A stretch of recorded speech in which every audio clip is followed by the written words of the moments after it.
బోరబండలో ఉద్రిక్తత నెలకొంది. బీఆర్ఎస్ కార్యకర్తలను పోలింగ్ వద్దకు రాకుండా కాంగ్రెస్ నేత బాబా ఫసీయుద్దీన్ అడ్డుకున్నారు. శ్రీనగర్ కాలనీలోని 276 బూత్లో కాంగ్రెస్ కండువాలతో ప్రచారం చేయడంపై బీఆర్ఎస్ అభ్యంతరం వ్యక్తం చేసింది. రేమత్ నగర్లో కాంగ్రెస్ ఎమ్మెల్సీ శంకర్ నాయక్ హల్చల్ చేశారు. Non local MLC Shankar Naik ప్రచారంపై బీఆర్ఎస్ అభ్యంతరం వ్యక్తం చేసింది. రేమత్ నగర్ డివిజన్లో అనుచరులతో శంకర్ నాయక్ హల్చల్ చేయడంపై ఆర్ఓకు బీఆర్ఎస్ ఫిర్యాదు చేసింది.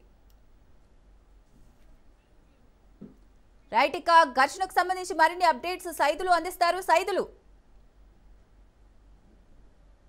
అక్కడ బీఆర్ఎస్ పార్టీ కాంగ్రెస్ కార్యకర్తల మధ్య ఘర్షణ చోటు చేసుకుంది. ముఖ్యంగా అక్కడ ఉన్నటువంటి బాబా ఫసీయుద్దీన్, మాజీ డిప్యూటీ మేయర్ గా ఉన్నటువంటి బాబా ఫసీయుద్దీన్ బీఆర్ఎస్ పార్టీ కార్యకర్తల పైన దాడి చేసినట్లు చేశారు. సో అక్కడ బీఆర్ఎస్ పార్టీ కార్యకర్తలందరూ కూడా ఆందోళన చేస్తున్నారు. బాబా ఫసీయుద్దీన్ అరాచకం చాలా ఎక్కువ అయిపోయింది ఈ ఏరియాలో, బోరబండలో. ఆయన మమ్మల్ని భయభ్రాంతులకు గురి చేస్తున్నారు. ఓటర్లను ఎవరిని కూడా స్వేచ్ఛగా ఓటు ఏనీయకుండా అడ్డుకుంటున్నారని చెప్పేసి కూడా బీఆర్ఎస్ పార్టీ అయితే ఆరోపణ చేస్తుంది.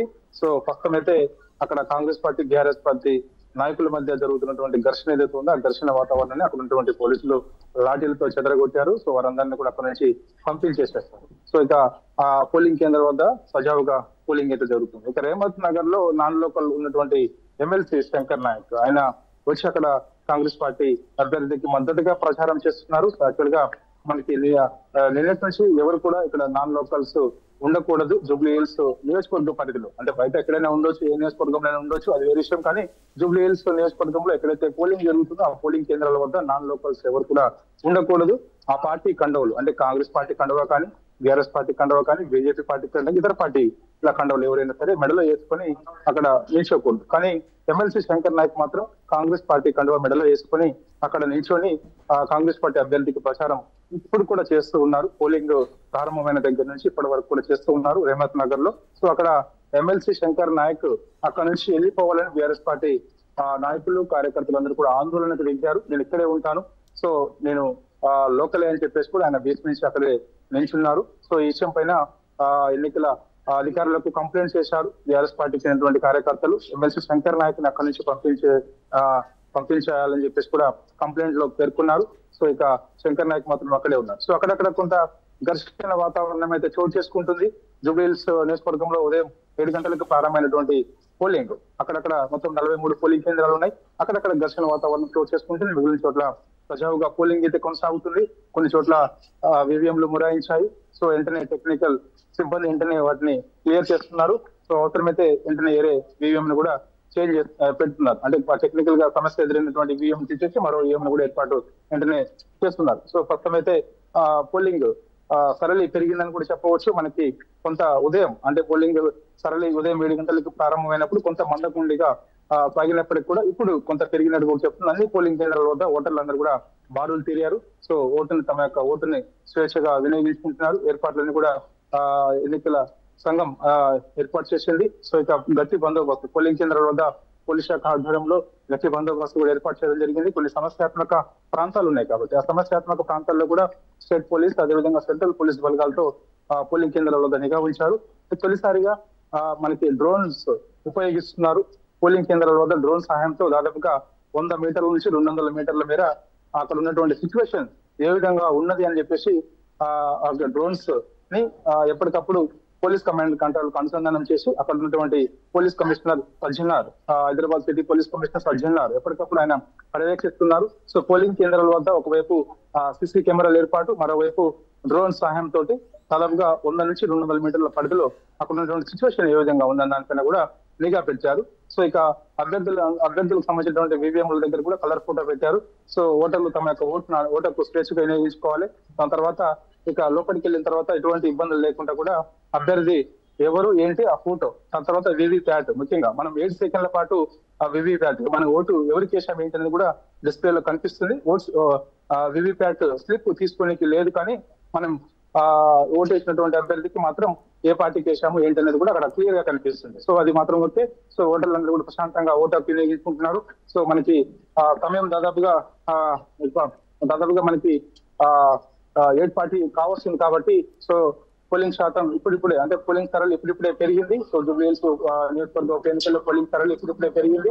సో గతంతో పోలిస్తే ఈసారి ఖచ్చితంగా పోలింగ్ శాతం పెరిగే అవకాశం ఉంటుందని చెప్పేసి కూడా ఎన్నికల అధికారులు అయితే చెప్తున్నారు. ఉదయం నుంచే అందరు పోలింగ్ కేంద్రాల వద్ద భారత తిరిగారు. సో అక్కడక్కడ మాత్రం చెదురు ముదురు ఘటనలు తప్ప పోలింగ్ మాత్రం సజావుగా సాగుతుంది. కానీ కాంగ్రెస్ పార్టీ నాయకులు అధికారులు దుర్వినియోగానికి పాల్పడుతున్నారని చెప్పేసి ప్రధానంగా బీఆర్ఎస్ పార్టీ ఆరోపణ చేస్తుంది. ముఖ్యంగా సోమాజిగూడ డివిజన్ పరిధిలో శ్రీనగర్ కాలనీ కొంత జూబ్లీ హిల్స్ నియోజకవర్గ పరిధిలోకి వస్తుంది. శ్రీనగర్ కాలనీలో కాంగ్రెస్ పార్టీ చెందినటువంటి నాయకులందరూ కూడా ఓటర్లకు డబ్బులు పంచుతున్నారని చెప్పేసి గుర్తించి కంప్లైంట్ చేశారు బీఆర్ఎస్ పార్టీ చెందినటువంటి కార్యకర్తలందరూ కూడా. సో అక్కడక్కడ కాంగ్రెస్ పార్టీని చెందినటువంటి ముఖ్య నాయకులందరూ కూడా ఓటర్లకు డబ్బులు పంచుతున్నారు, దీనిపైన చర్యలు తీసుకోవాల్సిందని చెప్పేసి కూడా కంప్లైంట్ అయితే చేస్తున్నటువంటి పరిస్థితి కనిపిస్తుంది.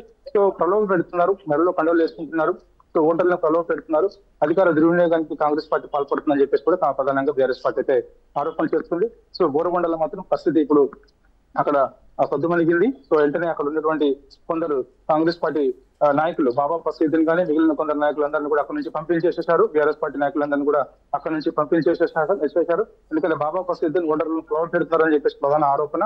దానిలో భాగంగా బీఆర్ఎస్ పార్టీ నాయకుల పైన కూడా ఆయన దాడులకు పాల్పడుతున్నారని చెప్పేసి ప్రధానంగా బీఆర్ఎస్ పార్టీ కూడా కొద్దిసేపటి క్రితమే ఎన్నికల అధికారులకి కంప్లైంట్ కూడా చేయడం జరిగింది. రహమత్ నగర్ లో మాత్రం ఎమ్మెల్సీ శంకర్ నాయక్ మెడలో కండ వేసుకొని అక్కడ ఉన్నటువంటి ఓటర్లను ప్రలోభ పెట్టి తన అభ్యర్థికి ప్రచారం చేయడాన్ని మాత్రం పూర్తిగా సీరియస్ గా నిరసిస్తున్నారు బీఆర్ఎస్ పార్టీ చెందినటువంటి నాయకులందరూ కూడా. సో ఆయన ఎక్కడి నుంచి వెంటనే వెళ్ళిపోవాలని చెప్పేసి కూడా ప్రధానంగా డిమాండ్ చేస్తూ సో అక్కడ ఎన్నికల అధికారులకు కూడా కంప్లైంట్ అయితే చేయడం జరిగింది. ప్రస్తుతం అయితే మొత్తం 403 పోలింగ్ కేంద్రాల వద్ద జూబ్లీ హిల్స్ ఉప ఎన్నికలో భాగంగా 403 పోలింగ్ కేంద్రాల వద్ద మాత్రం పోలింగ్ అయితే సజావుగా కొనసాగుతుంది. అయితే Saidulu election commission guide lines ప్రకారం పోలింగ్ కేంద్రం పరిసరాల్లో ఇలాంటి ఘర్షణలు కానీ డబ్బు పంచడం కానీ ఓటర్లను మభ్యపెట్టడం కానీ చేయకూడదు. మరి అలాంటి వాళ్ళపైన బీఆర్ఎస్ వాళ్ళు కంప్లైంట్ ఇచ్చారని చెప్తున్నారు. పోలీసులు అక్కడ ఉన్నారు ప్రత్యక్షంగా, మరి వాళ్ళు ఏం చేస్తున్నారు? వాళ్ళపైన కేసులు పెట్టే ఛాన్సెస్ ఏమైనా ఉన్నాయా? ఏం చెప్తారు? ఖచ్చితంగా ఎవరైతే ఇక్కడ గొడవలు చేస్తున్నారు వారిపైన ఖచ్చితంగా క్రిమినల్ చర్యలు తీసుకుంటామని చెప్పేసి కూడా పోలీసులు చెప్తున్నారు. ప్రతి పోలింగ్ కేంద్రం వద్ద 144 సెక్షన్ అమల్లో ఉంటుంది. 100 మీటర్ల వెనకాలనే ఖచ్చితంగా అందరూ ఉండాల్సిన అవసరం ఉంటుంది. ఎవరైతే తమ పోలింగ్ స్లిప్లు ఓటర్కి ఇస్తారో వారందరూ కూడా 100 మీటర్స్ దూరంలోనే ఉన్నారు. సో వారు అక్కడ గొడవ జరిగినా కూడా ఎవరు గొడవ చేసినా కూడా వారిపైన నిఘా ఉంచి ఖచ్చితంగా చర్యలు తీసుకుంటామని చెప్పేసి కూడా పోలీసులు చెప్తున్నారు. కానీ కాంగ్రెస్ పార్టీ చెందినటువంటి నాయకులు కార్యకర్తలు అత్యుత్సాహం చూపిస్తున్నారని చెప్పేసి కూడా ప్రధానంగా బీఆర్ఎస్ పార్టీ అయితే ఆరోపణ చేస్తుంది. ఎక్కడైతే డబ్బులు పంచుతున్నారో అక్కడ ఖచ్చితంగా వారిని అదుపులోకి తీసుకుని వారిపైన క్రిమినల్ చర్యలు కూడా తీసుకుంటామని చెప్పేసి కూడా పోలీసులు అయితే చెప్తున్నారు. సో గొడవ జరిగిన దగ్గర మాత్రం వెంటనే లాఠీలతో చెదరగొడుతున్నారు, అక్కడ నుంచి పంపించేస్తున్నారు. అందరి పార్టీలో చెందినటువంటి కార్యకర్తలందరూ కూడా పంపించే ప్రయత్నం చేస్తున్నారు. కానీ కొందరు మాత్రం అధికార పార్టీకి కొత్తగా మారారు పోలీసు అధికారులు అని చెప్పేసి కూడా ఆరోపణలు అయితే పెద్ద ఎత్తున అయితే వస్తున్నాయి. సో అందుకు ఎక్కడైతే సమస్యాత్మక ప్రాంతాలు ఉన్నాయో పోలింగ్ కేంద్రాల వద్ద అక్కడ సెంట్రల్ పోలీస్ బలగాలతో పోలింగ్ నిర్వహించాలని చెప్పేసి కూడా ప్రధానంగా బీఆర్ఎస్ పార్టీ డిమాండ్ చేస్తుంది. సో నిన్న కూడా స్టేట్ ఎలక్షన్ సిఇఓ సుదర్శన్ రెడ్డిని కలిశారు మాజీ మంత్రి హరీష్ రావు. కొన్ని సమస్యాత్మక ప్రాంతాలు ఉన్నాయి, ఖచ్చితంగా అక్కడ సెంట్రల్ బలగాలతో ఈ యొక్క పోలింగ్ నిర్వహించాలి. దాని తర్వాత చాలా వరకు కూడా ఫేక్ ఓట్లు ఉన్నాయి కాబట్టి వచ్చినటువంటి మహిళలు ఎవరు ఏంటి అనేది కూడా ఖచ్చితంగా సపరేట్ ఒక రూమ్ ఏర్పాటు చేసి వారిని గుర్తించిన తర్వాతనే లోపలికి పంపించాలని చెప్పేసి కూడా చెప్పడం కూడా జరిగింది ప్రధానంగా. సో అందుకని ఖచ్చితంగా అయితే ఇప్పుడు ఎక్కడైతే ఈ యొక్క ఘర్షణ చోటు చేసుకుందో ఆ ప్రాంతాలలో గట్టి నిఘా పెట్టడం కూడా జరిగింది. సో అక్కడ ఘర్షణ వాతావరణం అంటే చేస్తున్నటువంటి వాళ్ళందరినీ కూడా పంపించే ప్రయత్నం చేశారు పోలీసులు. కానీ కొందరు మాత్రం అధికార పార్టీకి తొత్తుగా మారేదని చెప్పేసి ఆరోపణలు మాత్రం అయితే వస్తున్నాయి. సో ప్రస్తుతం అయితే ఎన్నికల సజావుగా అయితే జూబ్లీ హిల్స్ ఉప ఎన్నిక లో జరుగుతుంది. సో డ్రోన్ల సహాయంతో ఎప్పటికప్పుడు నిఘా పెట్టి 200 మీటర్స్ దూరంలో మొత్తం కూడా ఏం జరుగుతుందని దానిపైన కూడా నిఘా ఉంచుతున్నారు. దాని తర్వాత మనకి నిన్న జరిగినటువంటి ఎర్రకోట వద్ద జరిగినటువంటి బ్లాస్ట్ ఏదవుతుంది ఆ బ్లాస్ట్ నేపథ్యంలో హైదరాబాద్ పోలీసులు అప్రమత్తంగా ఉన్నారు. ప్రతి పోలింగ్ కేంద్రం వద్ద మనకి డాగ్ స్క్వాడ్ తోటి తనిఖీలు చేస్తున్నారు. సో దాని తర్వాత 100 మీటర్స్ నుంచి 200 మీటర్స్ దూరంలో ఉన్నటువంటి వాహనాలు ముఖ్యంగా అది 2-3 రోజుల నుంచి అక్కడ అలానే ఉన్నట్టయితే క్షుణ్ణంగా పరిశీలిస్తున్నారు. ఆ వాహనం ఎవరిది ఏంటనేది తెలుసుకొని ఇమీడియట్ సమాచారం ఇచ్చి దాన్ని అక్కడ నుంచి పంపించే ప్రయత్నం చేస్తున్నారు. లేకపోతే ట్రాఫిక్ పోలీసులు ట్రాఫిక్ వాహనంలో దాన్ని ఎక్కించి అక్కడి నుంచి తీసుకుపోయే ప్రయత్నం అయితే చేస్తున్నారు. సో ఎన్నికల సజావుగా జరిగేలా కూడా హైదరాబాద్ పోలీసులు ప్రత్యేక దృష్టి సారించడం జరిగింది. సో మనకి ఎర్రకోట వద్ద రాత్రి జరిగినటువంటి బ్లాస్ట్ ఏదైతే ఉందో ఆ బ్లాస్ట్ నేపథ్యంలో మొత్తం అప్రమత్తంగా ఉన్నారు. సెన్సిటివ్ పోలింగ్ కేంద్రాలు కూడా కొన్ని ఉన్నాయి కాబట్టి సో అక్కడ గట్టి నిఘా ఏర్పాటు కూడా చేయడం జరిగింది. సో డాగ్ స్క్వాడ్ క్రూస్ టీమ్ తో కూడా ఎప్పటికప్పుడు పోలింగ్ కేంద్రాల వద్ద లోపలికి వెళ్ళి మరి క్షుణ్ణంగా తనిఖీ చేస్తున్నారు. ప్రతి ఓటర్ను కూడా తనిఖీ చేసిన తర్వాతనే లోపలికి పంపిస్తున్నారు.